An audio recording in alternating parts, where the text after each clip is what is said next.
This is Mingle Media TV's Red Carpet Report. I'm JJ Snyder. Tonight we're at the PaleyFest talking to the creators and the cast of the Sons of Anarchy. It's going to be a wild ride. Hey, all right, hey, congratulations on just being on a kick-ass show. Thanks, man. Thank you.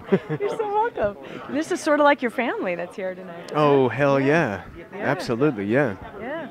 That's right. Cool. Yeah. Great. So hey, I want to talk a little bit about you too. Now you're a theater guy originally, aren't you? Yeah, since I'm like just 18. I moved to New York City when I was just 18. I quit college and moved to New York and started working. Damn. Yeah. And I started studying when I was like, 12, But I wasn't working. I wasn't like kid actor or nothing. I was just probably doing theater. Yeah, well, no, I was just studying in acting school. I studied with all these people who were, Stella Adler. I studied with Stella Adler when I was like 16, I hit a generation of people who were older people. I hung out with people who were like 80 years old when I moved to New York, Wow, you fill in with quite an amazing crowd. It's kind of like a little piece of history, isn't it, for actors? Yeah, it is. Yeah. Absolutely. Yeah. Okay, to go from Stella Adler, and I can imagine the material that you were doing at that time, and now to be doing something so contemporary and cutting edge, what's that whole transition like? Well, it's like this. I mean, you do. Kurt said he based this on Shakespeare. I mean, he's serious. That's what it is. And what Shakespeare's about is just being as out there as possible and backing it up with honesty. And that's what Kurt's doing right here. So writers like, Arthur Miller and Tony Kushner and Dostoevsky and Shakespeare and Kurt, they understand that stuff, So you could go as far out as you want, but if you base it in honesty, it's going to be cool and it's going to communicate. And that's what we're doing.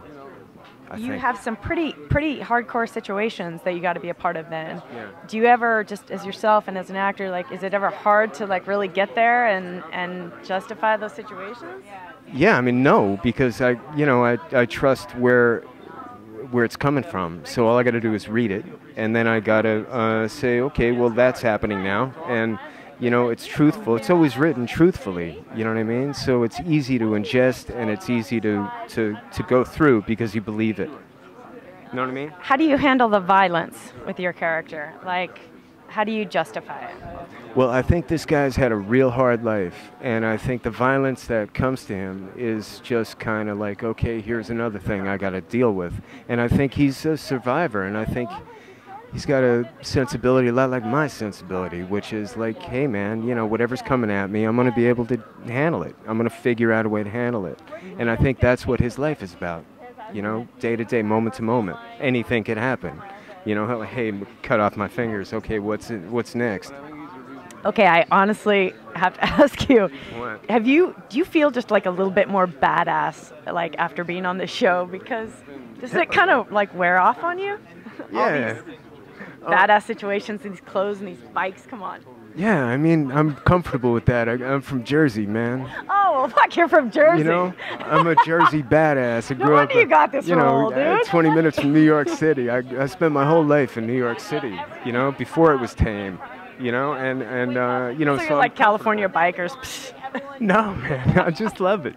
I'm comfortable there. I hear you. I grew up on bikes, and I grew up, I mean, I grew up riding bikes through the meadowlands, through the swamps of Jersey, basically, fire roads, and all my cousins had bikes, and, we used to go and ride them, and I'm just real comfortable here. I love it. Good. Yeah. Well, congratulations. Thank it's been you. great talking Nice to to meet you. Yeah.